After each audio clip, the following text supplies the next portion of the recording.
आगमनम् आगमनम् आगमनम्।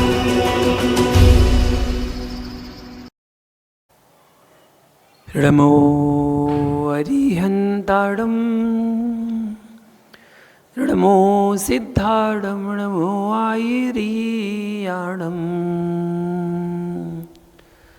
नमो वज्रायाडं नमो लोये सौसाहुडं। जब लोनंतानंद सिद्ध परमेष्टि भगवान ने की, मूल नायक श्री महावीर भगवान ने की, परम पूज गुरुदेव गणाचार्य श्री विराग सागर जी महामुनि राज्य की, चर्या सुमणि आचार्य श्री विशुद्ध सागर जी महामुनि राज्य की, अहिंसा में विश्व धर्म की।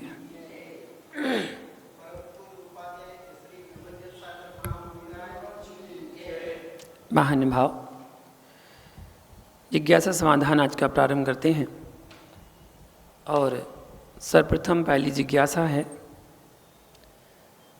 कि रुपए लेकर प्रतिष्ठा, मंडल, विधान, बच्चों को धार्मिक शिक्षा देना, शास्त्र वाचन करना, धार्मिक सामाजिक संस्था का काम करना ठीक है क्या? इन सब में दान के पैसों से काम चलता है, तो क्या दान के पैसों को लेना ठीक है? ये जिज्ञासा की गई है। विद्वानगण आजकल जो भी क्रिया करते हैं उनके पैसे लेते हैं, तो क्या लेना ठीक है? समाधान देखिए, मुख्यतः ऐसे काम पंडित ही करते हैं और पंडितों की दशा प्राह निर्धन देखी जाती है। अब कोई भी पंडित, कोई भी विद्वान देख लेना, वो निर्धन ही होता है। ऐसा नहीं कि वो पैसा वाला हो, बड़ी कोठी बना के रहता हो, वो निर्धन ही रहता है। कहा गया है सर्वोपयोगी श्लोक संग्रह, श्लोक नंबर 4 है, वहाँ बताया गया, प्राज्ञ गेहे सपत्नी में दाता दत्तिन्य हस्तगे सूरो यो म्रियते युद्धे तस्तिष्ठेत कृपणे रमा। लक्ष्मी कहती है कि पंडित के घर में तो मेरी सौत सरस्वती रहती है। लक्ष्मी कहती है कि पंडित के घर में तो मेरी सौत सरस्वती रहती है। दाता, दानवीर मुझे दूसरे के हाथ में देता है और सूरवीर युद्ध में मारा जाता है। अथा मैं सापत्न्य भाव अर्थात सौत, लज्जा मतलब दूसरे के हाथ में देने से, और वैधव्य, वैधव्य मतलब शूरवीर के मरणोपरांत के डर से, कृपण, कृपण मतलब कंजूस के घर में ही रहना पसंद करती हूँ। ऐसा लक्ष्मी कह रही है। मतलब एक किंवदंती दृष्टांत है कि लक्ष्मी कह रही है कि मैं तो ऐसी जगह पर रहना ही पसंद करती हूँ। अधिकांशतः देखा जाता है कि जितने भी विद्वान हैं वो निर्धन ही होते हैं, क्योंकि दान के पैसे का उपयोग करते हैं, अर्थात पूजा पाठ जाप कराना, विधान प्रतिष्ठा करवाना, बच्चों को धार्मिक संस्कार देना, प्रवचन आदि देना, उन सारी कामों से वो पैसे लेते हैं। तो उन पैसों को लेने के लिए क्या उचित है या नहीं, इस बात की चर्चा चल रही है। तो यहाँ पर उसी सर्वोपयोगी श्लोक संग्रह ग्रंथ जो है उसमें पृष्ठ 370 पर लिखा है कि जगत्यामति मेधावी त्रियाणामेक मस्नुते अल्पायुष्को दरिद्रो व ह्यान्पत्यो न संशया। कहते हैं पृथ्वी पर अत्यंत बुद्धिमान महाविद्वान 3 में से एक को अवश्य प्राप्त होता है। किसको?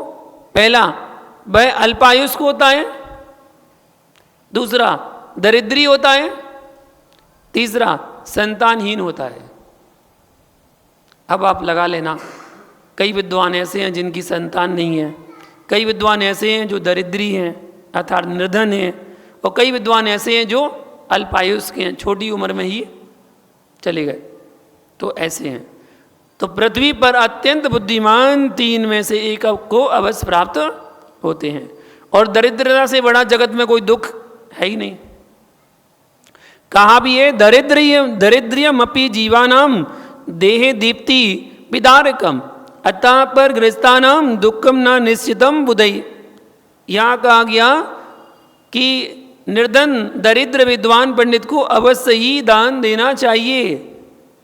जो निर्धन पंडित हैं उनको दान देना चाहिए। कहा भी है न्यायार्जित वित्तस्य द्वाविवानर्थकारणिनो अपात्रे प्रतिपादस्य पात्रे च प्रतिपादनम। उसी ग्रंथ के प्रमाण देख जा रहे हैं कि न्यायोपार्जित धन का अनर्थ करने वाली 2 बातें होती हैं। आपने न्याय से खूब उपार्जित धन किया है, उसको अनर्थ करने वाली 2 बातें होती हैं। पहली बात कौन सी? अपात्र में देना। जो आपने धन कमाया अपात्र में देना, अनर्थ होगा। तथा पात्र को नहीं देना, अनर्थ होगा। अपात्र को देना, पात्र को नहीं देना, ये 2 बातों में से एक बात आप कर रहे हैं। और पंडित तो जघन्य अंतरात्मा होने से पात्र है ही। कहा भी है कि जगन कहे अविरत सम्यक दृष्टि तीनों सिम्मक चारी। छेडाला में कहा है कि जगन पात्र है। जो अविरत सम्यक दृष्टि जीव है, जिन्होंने संयम को धारण नहीं किया लेकिन सम्यक दृष्टि है, तो वो भी जगन पात्र है।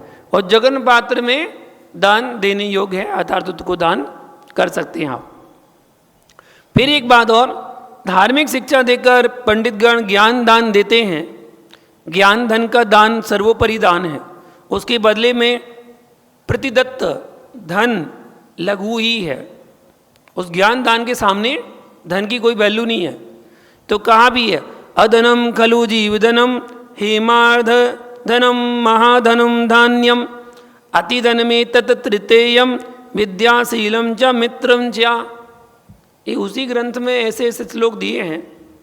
और कहा जा रहा है कि गाय भैंस तथा दास दासी आदि जीव धन कोई धन नहीं है। सुवर्ण आधा धन है, अनाज महाधन है, परंतु विद्या ज्ञान तथा शील और मित्र ये 3 धन से भी बढ़कर अति धन है। अति धन, इसलिए ज्ञान दान सर्वोपरि माना गया है। अगर विद्वान ज्ञान दान कर रहा है, शिक्षा दे रहा है, अध्ययन करा रहा है, शास्त्र वाचन कर रहा है, तो आप उसको दान दे सकते हैं, दान कर सकते हैं।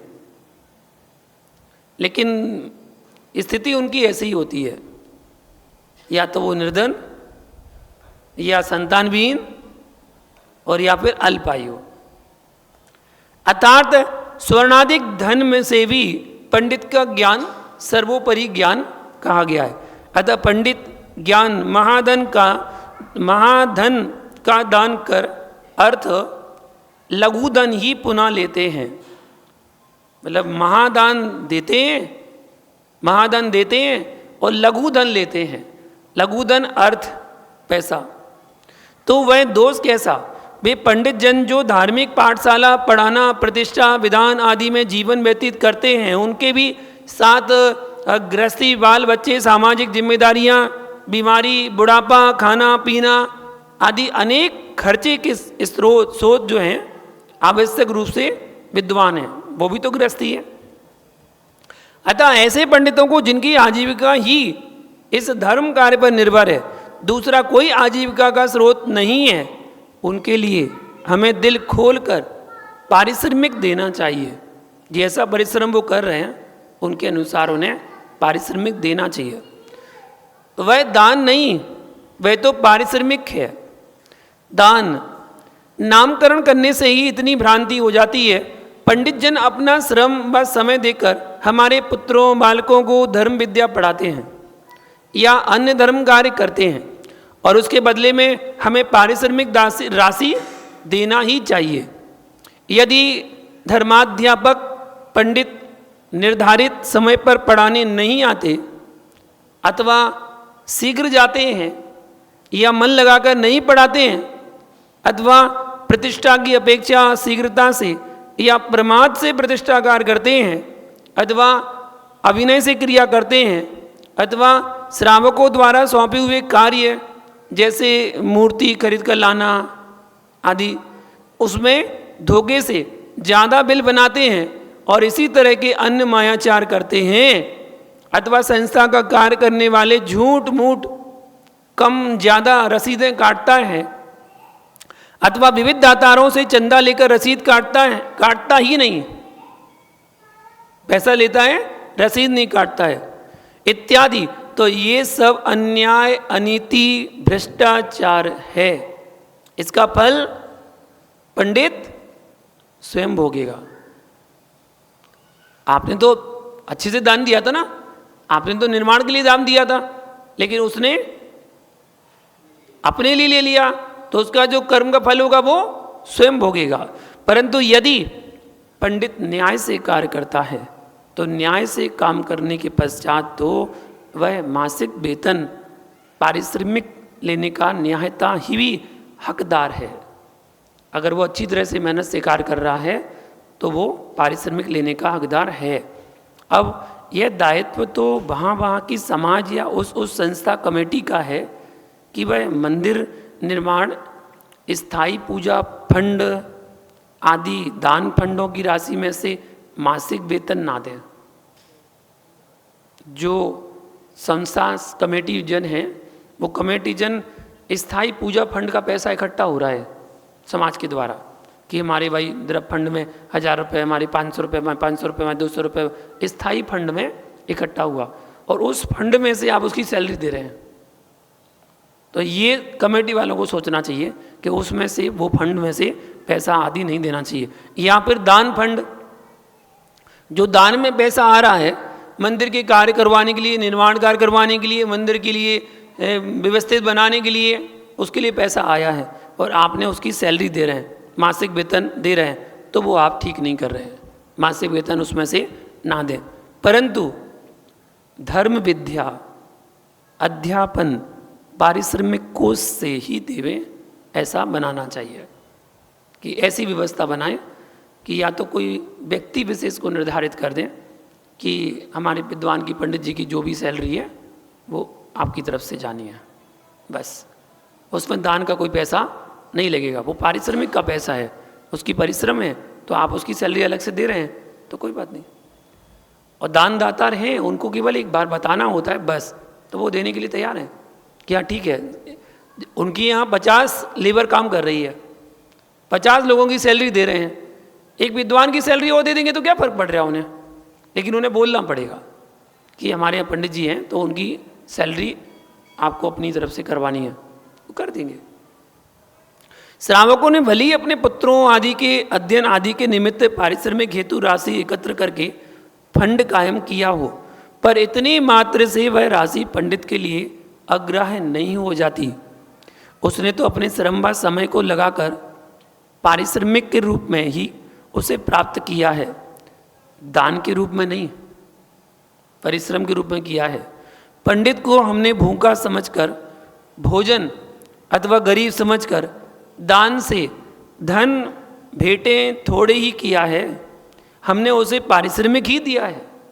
आप उस पर एहसान मत जताओ कि हमने तुम्हें पैसा दिया, पैसा नहीं दिया, आपने उसका पारिश्रमिक दिया है। और उस पंडित ने भी पारिश्रमिक ही ग्रहण किया है, दान नहीं। धन के रुपयों पैसों के रूप बदलते जाते हैं, स्थिर नहीं रहते हैं। हम पंडित को पारिश्रमिक दे रहे हैं और पंडित भी न्यायपूर्वक जो क्रिया करना है वो क्रियाएं कर रहा है, उसमें कोई प्रमाद नहीं कर रहा है, तो वो पारिश्रमिक का हकदार है। दूसरी बात, रुपयों पैसों के ऊपर यह छाप तो है नहीं कि ये नोट दान का है या यह नीति का है अथवा यह अनीति का है, ऐसा तो उसमें नोट पर लिखा नहीं है। एक ही सिक्का है या एक ही नोट अपने अपने परिणामों के अनुसार नीति का, अनीति का, दान का या ग्राह अग्राह्य होता जाता है, उसी में परिवर्तित होता जाता है। जैसे कि उदाहरण के तौर पर एक समझ लीजिए 100 रुपये का नोट है, ठीक है, और एक सरकारी अध्यापक ने उसे समीचीन श्रम पूर्वक वेतन में प्राप्त किया था, उसे वेतन मिला, उसने प्राप्त किया था, उसके लिए वह नोट न्याय का हुआ, क्योंकि उसने मेहनत से पढ़ाया था, न्याय का हुआ। चाहे वह पहले कभी सरकार के पास किसी का मन दुखा करके लिए पेनल्टी टैक्स के रूप में आया हो, वो नोट सरकार के पास जो आया वो किसी का दिल दुखा कर आया, भाई किसी ने टैक्स में बड़े बुरे मन से दिया था, यार अब टैक्स भरना पड़ रहा है, तो उसने तो बुरे मन से दिया था, तो भले वो दुख से आया है। पुनः उस अध्यापक ने एक कपड़े के व्यापारी से उस नोट से कपड़े खरीदे। व्यापारी ने ज़्यादा नाजायज भाव से झूठ बोलकर कपड़ा बेचा, अतः वही नोट उस व्यापारी के लिए कौन सा द्रव्य कहलाएगा? अन्याय का द्रव्य कहलाएगा। टीचर के लिए न्याय का, दुकानदार के लिए अन्याय का। उसने भी किसी चोरी से बचने हेतु पुलिस वाले को दे दिया, किसी चोरी से बचने के लिए भाई गाड़ी का चालान कटना था, और उसने पुलिस वाले को दे दिया, थानेदार को, इंस्पेक्टर को दे दिया, ठीक है ना, सेल टैक्स वाले को दे दिया, उसी नोट को, मतलब रिश्वत के रूप में दिया। अतः थानेदार या फिर सेल टैक्स इंस्पेक्टर के पास आया वही द्रव्य किसका कहलाएगा? अन्याय का, वो अन्याय का द्रव्य कहलाएगा। उन्होंने उसी नोट को अपने पुत्र के, जो ट्यूशन पढ़ाने वाला है, अध्यापक को ट्यूशन के वेतन के रूप में दे दिया, ठीक है। समीचीन परिश्रम की शर्त पर उस अध्यापक, मतलब ट्यूशन पढ़ाने वाले ट्यूटर के लिए वह नोट कैसा है? न्यायोपार्जित होने से न्याय द्रव्य कहलाएगा उसके लिए। इस तरह नोट तो अपने अपने ग्रहण करने के हेतुभूत परिणामों के आधार पर न्याय अन्याय या नीति अनीति बने को प्राप्त होता है। रुपए पैसे पर दान का यह छाप नहीं लगी रहती है कि ये दान का पैसा है, परंतु तथ्य यह है कि आप उसे कैसे, किस परिश्रम से, किस रूप में प्राप्त करते हैं, उसी के अनुसार वह पैसा ग्राह मतलब उपादेय या अग्रह मतलब अनुपादेय कहलाएगा। ये समझने वाली बात है। यदि दान रूप भी एकत्र राशि को दान फंड या संस्था की दान पेटी में से निकालकर धर्म अध्यापक के लिए समीचीन परिश्रम की बात देते समय हम उस धर्म अध्यापक को भी दान राशि ग्राहक, अन्याय राशि या अग्राह्य ग्राहक मानते हैं, तो हम पूछते हैं कि किसी कारणवश या फंसे नीतिवान अध्यापक या अत्यंत न्यायजीवी व्यापारी जिसके पास न्याय से अर्जित ही संपत्ति है, उससे रिश्वत लेने वाला थानेदार भी यह कहे कि मेरे पास तो न्याय का पैसा आया है, क्योंकि न्याय से कमाएगा, न्याय से कमाए गए पैसे को ही हमने रिश्वत में ग्रहण किया है। जिसने न्याय से कमाया था वही पैसा तो हमने ग्रहण किया, तो वो न्याय से हो गया, अतः ग्राह्य है, उचित है। क्या उस थानेदार का यह कहना सही है? नहीं, उसका ये कहना सही नहीं है। हमने न्याय से पैसा कमाया, तुमने रिश्वत ले ली है, तो तुम कहो कि न्याय पूर्वक कमाया हुआ पैसा ही मेरे पास आया है, इसलिए वो भी न्याय का हो गया। नहीं, उसका कहना गलत है। वो पैसा न्याय का नहीं है, वो तुमने रिश्वत में लिया है, तो वो अन्याय का पैसा कहलाएगा।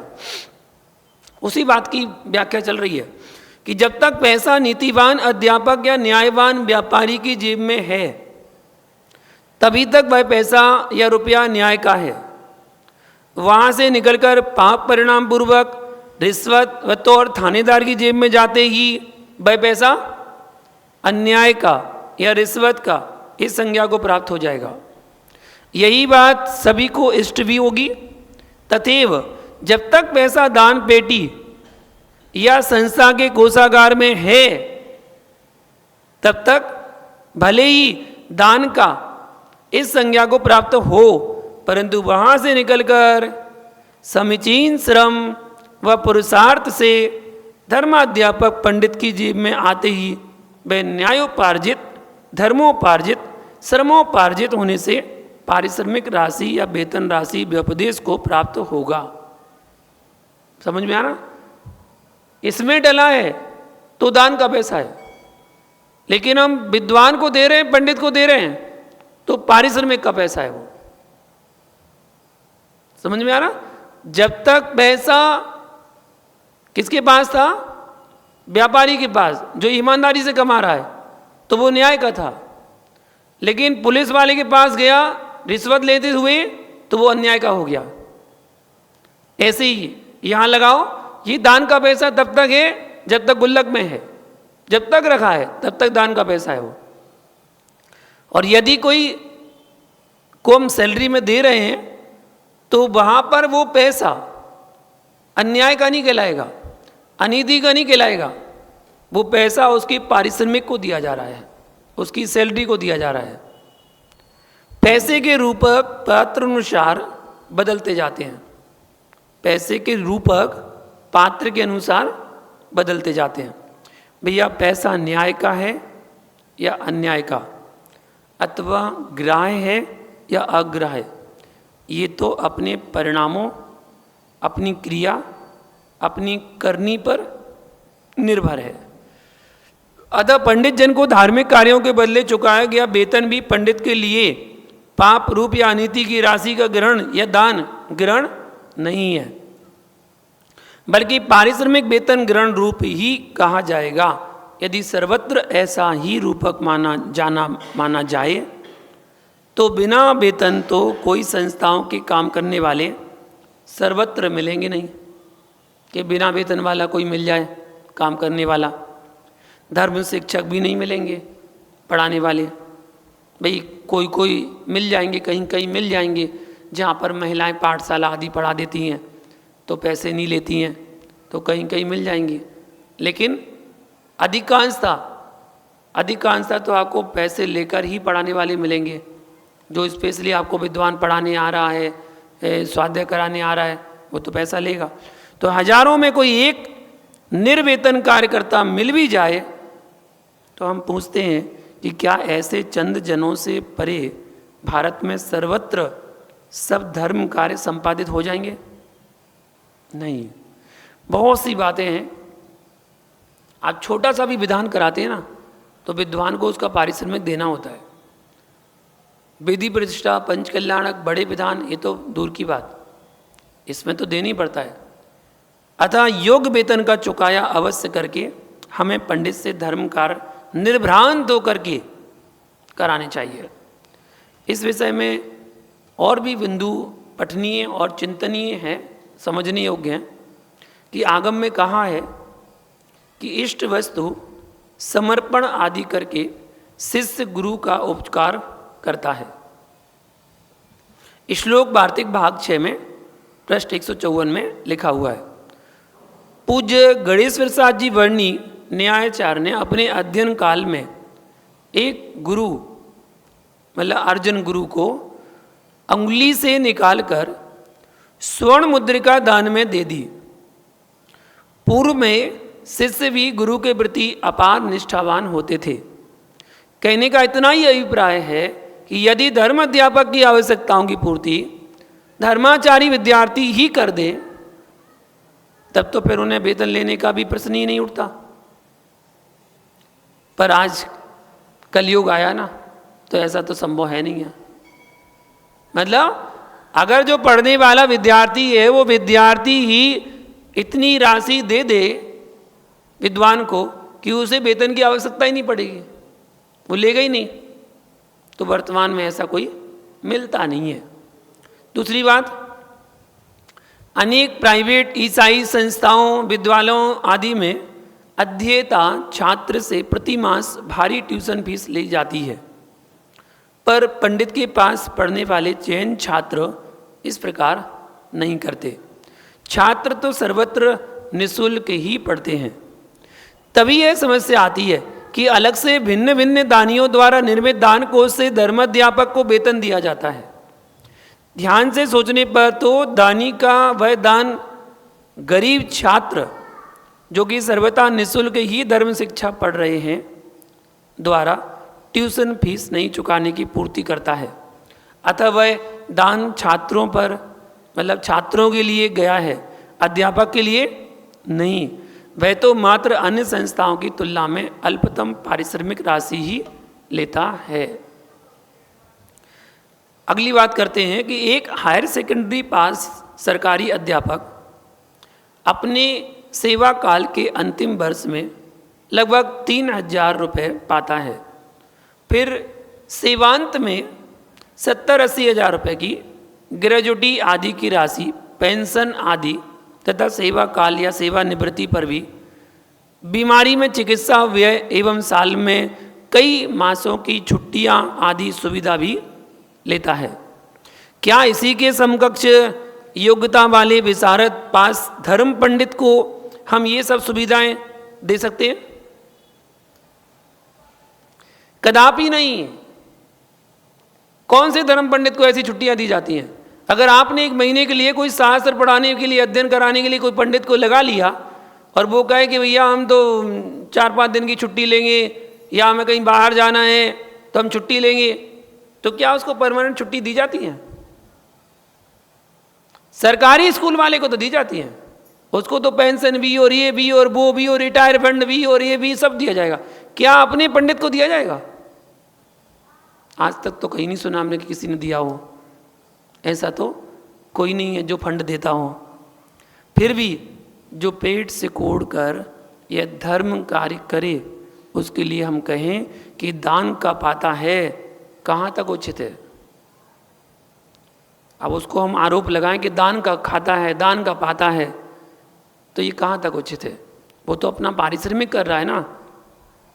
जबकि तुलनात्मक दृष्टि से देखा जाए तो दोनों की योग्यता समान होते हुए भी सरकारी शिक्षक अजैन शिक्षा को ही बढ़ाता है और इधर जैन धर्म अध्यापक पंडित अल्प वेतन लेकर जैन शिक्षा बढ़ाता है। क्या और कहाँ दोष है धर्म पंडित का? जरा सोचिए। अगली बात करते हैं इसी में। तथापि यदि कदाचित पंडित गणों को दानग्राही भी माना जाए तो भी हम कहते हैं कि जीवन भर दान को मतलब आहार दान को ग्रहण करने वाले मुनि भी मोक्ष को जाते हुए देखे जाते हैं। क्या कह रहे हैं? जीवन भर दान ग्रहण करते हैं मुनिराज, आहार दान ग्रहण करते हैं ना जीवन भर, तब भी मोक्ष जाते हैं। सिद्धिम याति परम पात्रम, तथा पूरा का पूरा दान से ही निर्मित जिन मंदिर सदा सुधी जनों के द्वारा स्तुत्य पूज्य होता है। मंदिर कहाँ से बनता है? मंदिर कमाने जाता है क्या? भगवान कमाने जाते हैं क्या? ये सब पूरा दान से ही तो बन रहा है, पूरा दान से बन रहा है। फिर भी पूरा मंदिर पूज्य है, दान से बनाए फिर भी पूज्य है। दृष्टम जिनेन्द्र भवनम भवतापहारी, ये जिनेन्द्र भगवान का मंदिर क्या करने वाला है? भवतापहारी, भव के ताप को हरण करने वाला। तब फिर दानग्राही भी पंडित स्तुत्य आदरणीय क्यों नहीं होगा? वह कथमपि आक्षेपणीय नहीं है। इसी तरह अन्य धार्मिक क्रियाओं को कराने वाले पंडित भी कथमपि आक्षेप के पात्र नहीं है। यतियो जिनगी हानि दान सिक्तानि सर्वदा संति तथापि पूज्यानि गृहीत दान पंडिता। ऐसा कहा कि साधु, मंदिर व धर्म पंडित दान पूरित होकर भी पूज्य होते हैं। कौन कौन? साधु, मंदिर, धर्म पंडित दान पूरित होकर भी पूज्य होते हैं, मतलब दान लेते हुए भी पूज्य हैं। साधु भी, मंदिर भी और पंडित भी। इस प्रकार जो शंकाकार ने शंका की है कि पंडित लोग जो दान लेते हैं तो क्या ये उचित है, तो वो दान नहीं कहलाता है, वो उनका पारिश्रमिक है, तो उसमें कोई बुराई नहीं है। जो भी प्रतिष्ठा आदि कराते हैं वो पारिश्रमिक ही लेते हैं। सुबह सुबह 4 बजे से उठ के तैयारी करके आप तो घर में तैयार होते रहते हैं, 7 बजे आते हैं पंडाल में और पंडित 4 बजे से आके तैयारी शुरू करवाता है, कहीं पुजारी को बुलाना, कहीं ये कराना, फिर द्रव्य दिलवाना, फिर ताली लगवाना, फिर ये करवाना, फिर उसके बाद सबसे पहले मंगलाष्टक वही पढ़ता है। पढ़ता है कि नहीं? जब मंगलाष्टक पढ़ता है उस समय पंडाल में कितने लोग होते हैं? संगीतकार भी नहीं होता, संगीतकार भी बाद में आता है, संगीतकार बाद में आ गया। पहले तो पंडित अकेला होता है बेचारा, मंगलाष्टक शुरू कर देता है कि भैया आप तो आ जाओ, मंगलाष्टक शुरू हो गया, तब जाके संगीतकार आता है, फिर उसके बाद और श्रावकगण आते हैं, दो चार, फिर धीरे धीरे आना शुरू होता है। जब तक मंगलाष्टक होता है, क्रियाएं शुरू हो जाती हैं, तब उसके बाद श्रावक आते हैं। तो कितनी मेहनत से वो करता है, और फिर भागम भाग करना, ये करना, वो करना, सब कुछ, तो उसकी मेहनत है। उस मेहनत का अगर फल दे रहे हैं तो उसमें कोई बुराई नहीं है। अगली जिज्ञासा कर रहे हैं, योग निरोध के समय अरहंत की स्थिति, मतलब अरहंत परमेष्ठी योग निरोध के समय आकाश में 5000 धनुष ऊपर रहते हैं या फिर भूतल पर स्थित होकर के योग निरोध करते हैं? क्योंकि जब समोषण लगता है तो समोषण लगता है कहाँ लगता है? 5000, जमीन से 5000 धनुष ऊपर समोषण लगता है। तो जब योग निरोध करते हैं मतलब मोक्ष जाने वाले हैं। मोक्ष जाने के पहले एक क्रिया होती है योग निरोध क्रिया, जहाँ पर वो हलन चलन क्रिया को सब बंद कर देते हैं। चलना फिरना, विहार करना, दिव्य ध्वनि करना, सब कुछ बंद हो जाता है। उस स्थिति में वो 5000 धनुष ऊपर रहते हैं या नीचे रहते हैं? देखिए, 5000 धनुष की ऊंचाई पर योग निरोध करने का कोई नियम नहीं है। अनेक तीर्थंकरों ने सम्मित शिखर पर, ऋषभदेव ने कैलाश पर्वत पर, महावीर प्रभु ने पावापुरी सरोवर के मध्य स्फटिक मणि की शिला पर योग निरोध किया था। जहाँ पर योग निरोध किया था वहीं से मुक्ति मानी जाती है, ना कि 5000 धनुष की ऊंचाई से। मुक्ति कहाँ से हुई? जमीन से तो हुई है, ठीक है ना। इसके लिए निर्वाण कांड देखो, जिसमें अनेक पुरुषों के निर्वाण स्थान का अच्छा समसूचन किया है। 5000 धनुष ऊंचा होना अतिशयों में नहीं गिनाया है, और इतनी ऊंचाई से नीचे आने में कोई कमी नहीं आती है। वह ऊपर जाने में कोई गुणों में वृद्धि नहीं हो जाती है। ऊपर जाने से गुणों में वृद्धि नहीं होती है और नीचे आने से गुणों में कमी नहीं होती है। यह तो सब योग से होता है, ऐसा योग ही है। तीर्थंकर की मां 16 स्वप्न क्यों देखती है बताइए? 14 क्यों नहीं देखती है? 15 क्यों नहीं देखती है? 17 क्यों नहीं देखती है? 16 ही क्यों देखती है?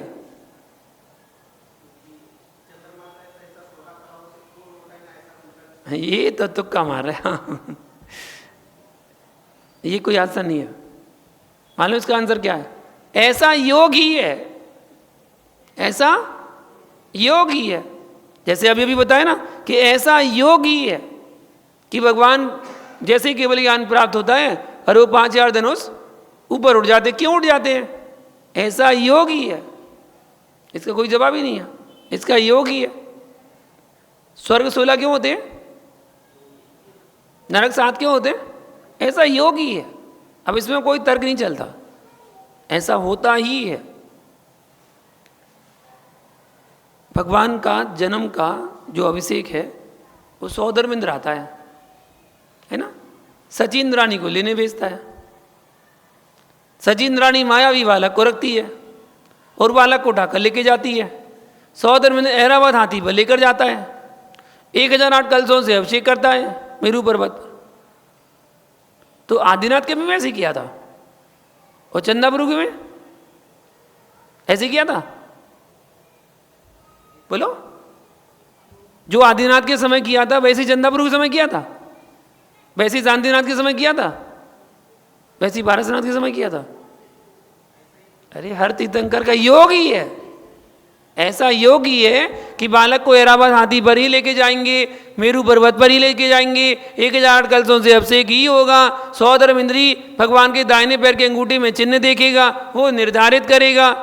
ठीक है, सचिंद्राणी ही जाती है, मायावी बालक को सुलाती है और असली बालक को लेकर जाती है। वो नियोग ही है। अष्टकुमारी आती हैं 56 कुमारी आती हैं, माता की सेवा करती हैं। भाई भगवान के गर्भ में आने के पहले 6 महीने पहले से रत्नों की वृष्टि होती है, 9 महीने बाद तो रत्न वृष्टि होती है। भगवान को केवल ज्ञान होता है, समूषण की रचना कुबेर ही करता है। क्यों? योग ही है, इन सब बातों का योग ही ऐसा होता है। इसलिए कहा 13वें गुण स्थान सहयोग केवली गुण स्थान है। प्रवचन सार 1 से 44 तथा नियम सार गाथा 174 में लिखा है कि बिना किसी इच्छा के केवली भगवान के बैठना, खड़े होना, चलना आदि काय व्यापार होता है। किससे होता है? बिना इच्छा के। जो भी क्रियाएं हो रही हैं सब बिना इच्छा के हो रही हैं। अब समूषण में जाके बैठ गए बिना इच्छा के, इच्छा थोड़ी थी, बैठ गए। भगवान शांतिनाथ को केवल ज्ञान पद्मासन से हुआ और निर्वाण जो हुआ वो खड्गासन से हुआ। बराबर, निर्वाण जो हुआ वो खड्गासन से हुआ तथा कुछ तीर्थंकरों को केवल ज्ञान खड्गासन से हुआ और निर्वाण पद्मासन से हुआ। तो इस आसन के परिवर्तन से क्या कोई कमी आ गई? नहीं, कोई कमी थोड़ी आ गई। केवली अनेक देशों में विहार करते हैं, तो क्या विहार किसी कमी का सूचक है? नहीं। भगवान पहाड़ों पर चढ़ते हैं और उतरते हैं, तो क्या यह भी किसी कमी के कारण से है? नहीं। अगर नहीं तो फिर नीचे आने और ऊपर जाने में भी किसी प्रकार की कमी या वृद्धि नहीं हो सकती है। अनेक ग्रंथों में भगवान का पहाड़ पर चढ़ना और वहाँ से नीचे उतरने का वर्णन आता है। जैसे हरिवंश पुराण सर्ग 12 श्लोक नंबर 80 में बताया गया है कि ऋषभदेव योग निरोध के लिए कैलाश पर्वत पर चढ़े।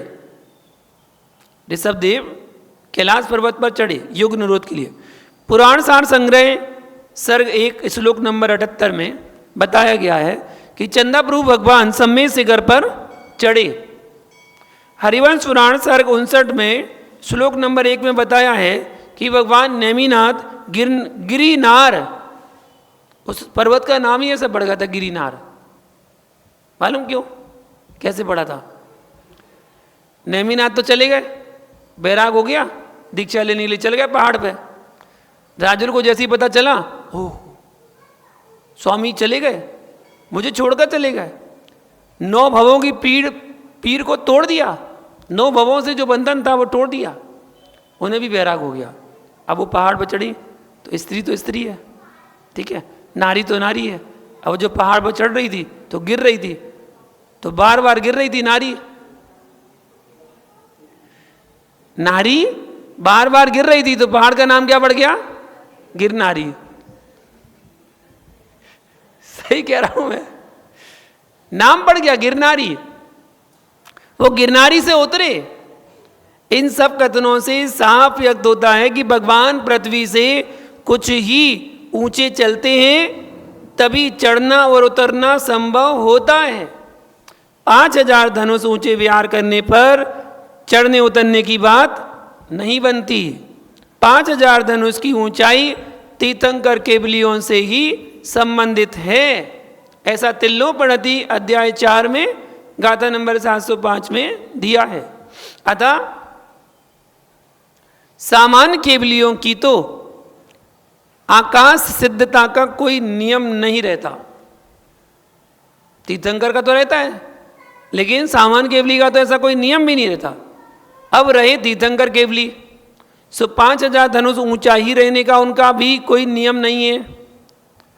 जैसा कि ऊपर सिद्ध किया है तथा निर्वाण कांड में इनकी निर्वाण स्थल गिरि शिखर आदि भिन्न भिन्न बताए हैं, उस कारण से ये आकाश सिद्ध नहीं माने जा सकते। वरना फिर आकाश में कैसे बनाएंगे सिद्ध भूमि? सिद्ध क्षेत्र के दर्शन करने कैसे जाओगे? आकाश में फ्लाइट से जाओगे क्या? और हवा में लटक के करोगे क्या? इन्हें भूमि सिद्ध भी कहना चाहिए। जो जन्मता ही भूमि गोचरी हैं उन्हें भूमि सिद्ध कहना स्वाभाविक है।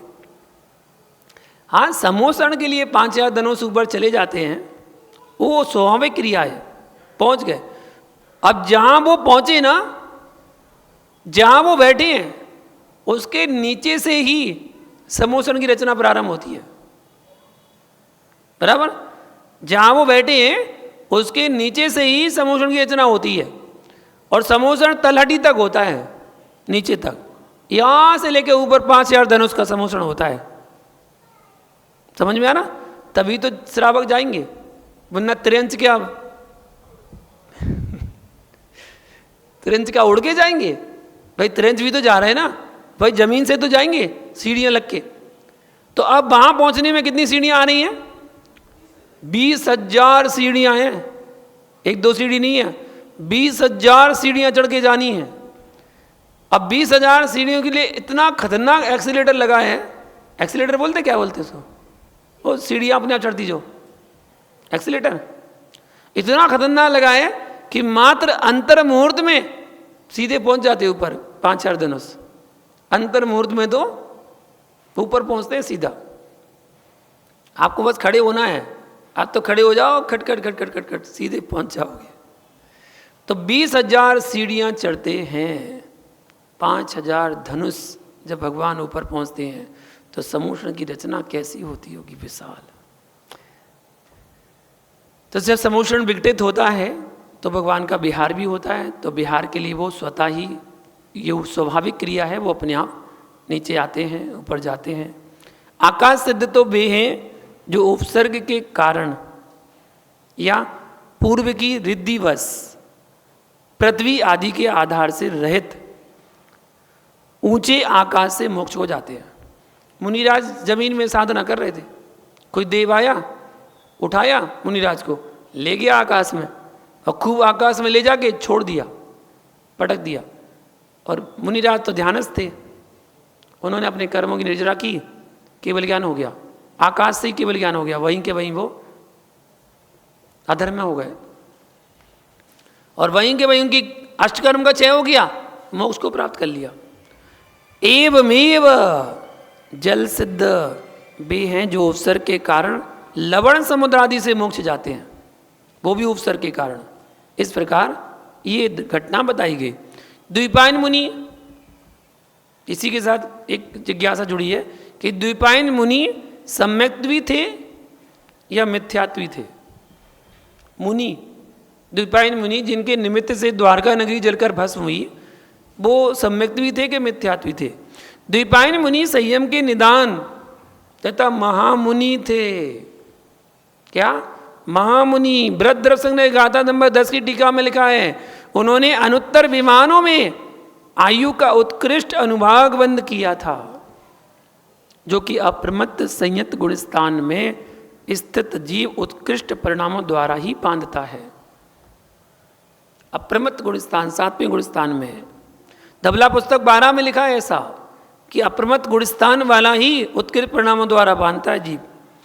इस प्रकार अशुभ तेजस समुद्घात के पूर्व तक तो वे संयमी महामुनि थे, किंतु मरण के अंतिम अंतर्मोत में मिथ्या दृष्टि गुण स्थान हो गया। अंत समय में धबला पुस्तक 12 में लिखा हुआ है, तथा मरकर अग्निकुमार जाति के देवों में उत्पन्न हुए, वहां भी वे प्रथम अंतर्मुहूर्त तक तो मिथ्यात्वी ही रहे। ठीक है ना? क्योंकि भवनत्रयों में आद्य अंतर मुहूर्त में मिथ्यात्व गुण अपरिवर्तनीय होता है। अर्थात जब उनका जन्म होता है भवनवासी, व्यंतर और ज्योतिष, इन 3 प्रकार के देवों में, तो जन्म तो मिथ्यात्व में ही होता है। और भले द्वीपायन आगामी 24वीं में स्वयंभू नाम के 20वें तीर्थंकर होंगे। जो द्वीपायन हैं वो स्वयंभू नाम के 20वें तीर्थंकर बनने वाले। तिल्लोपणति 1607 पृष्ठ 458 में दिया है। पुन्नाटगढ़ी हरिवंश पुराण सर्ग 61 में बताया उनके अनुसार कि द्वारका 6 मास तक जलती रही, 6 महीने तक जलती रही। इन वाक्यों से यह हस्तामलकवत स्पष्ट हो जाता है कि द्वीपायन अग्नि कुमार जाति का देव बनने के बाद भी प्रथम 6 मासों तक तो नियम से मिथ्या दृष्टि मतलब प्रथम गुणस्थान बरती ही रहा। अन्यथा यदि बीच में कभी चतुर्थ गुणस्थान हो जाता तो तत्काल ही वह जलती द्वारिका के शेष अनजले नहीं जलने से शेष रहे भाग को नहीं जलाता और तत्काल आग बुझा देता। पर द्वारका 6 मास तक निरंतर जलती रही और वह मारे आनंद को देखता रहा, उस आनंद को देखता। तो ऐसे जीव ने तो अनंतानंदी आदि के रस अनुभाग का तीव्र विदपुल संचय 6 मास तक तो किया ही यह निश्चय होता है कि 6 महीने तक तो अनंतानंदी कसाय को बांधे रहे वो। यहाँ शंका उठती है, जिज्ञासा करते हैं कि साधारण केवली की गंधकुटी की रचना भूतल पर होती है, जो 5,000 धनुष की बात चल रही थी उसमें साधारण केवली गंधकुटी रचना भूतल पर होती है या फिर 5,000 धनुष पर ऊपर आकाश में होती है। तो देखिए, कुसुमायुध नामक उद्यान में अनंतवीर नाम के मुनिराज को केवल ज्ञान उत्पन्न हुआ था। श्री अनंतवीर मुनि को केवल ज्ञान उत्पन्न होने पर वे 5,000 धनुष ऊपर गए, अन्यथा वे देव निर्मित सिंहासन पर आरूढ़ नहीं हो सकते थे। जो देवों ने सिंहासन बनाया था उस पर आरूढ़ नहीं हो सकते थे। अथ मुनिवृषभे तथानंत सत्वम मृगेन्द्रासने सन्निविष्टम, ऐसा पद्म पुराण पर 78 श्लोक 62 के बाद का गद्य भाग में दिया हुआ है।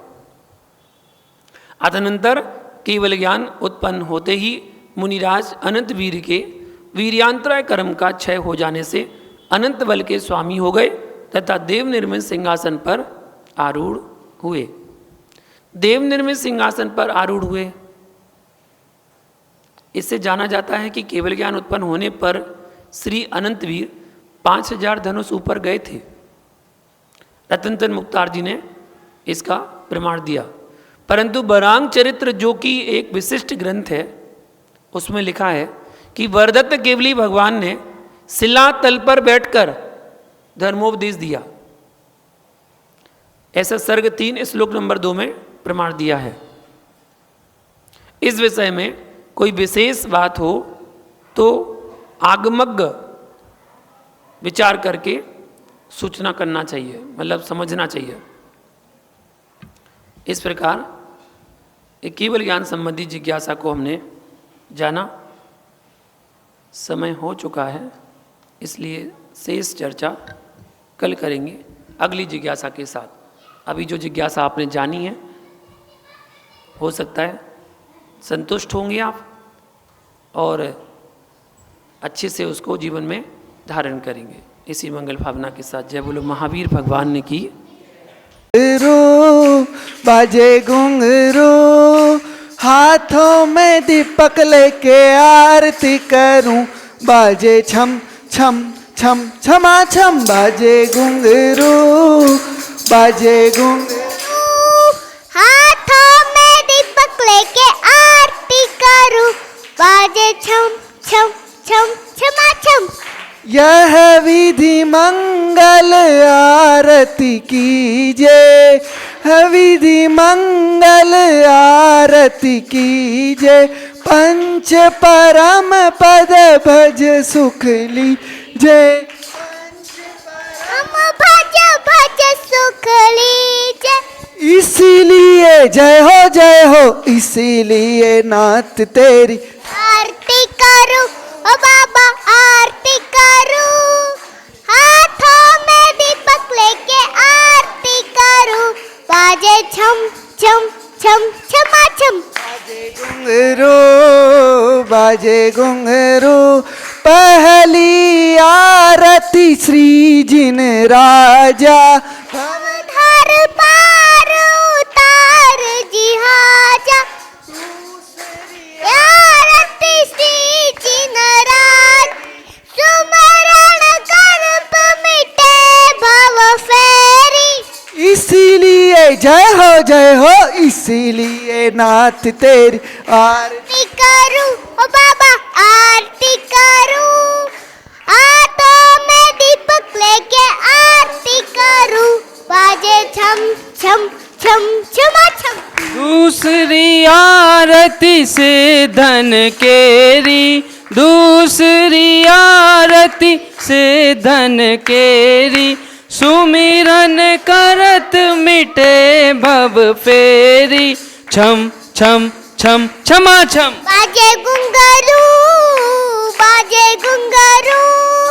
हाथों में दीपक लेके आरती करूं बाजे छम छम छम छमा छम। तीसरी आरती सूर मुनिंदा, तीसरी आरती जन्म मरण दुख दूर करेंदा,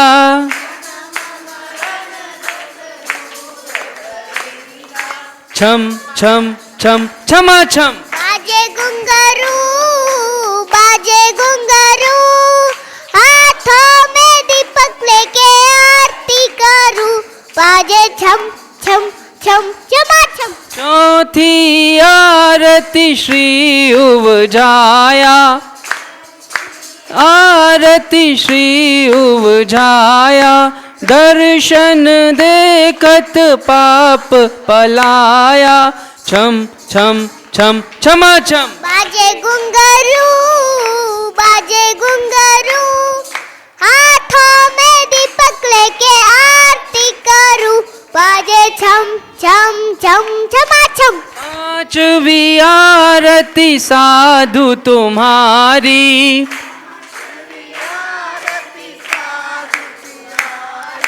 कुमति विनाशन शिव अधिकारी,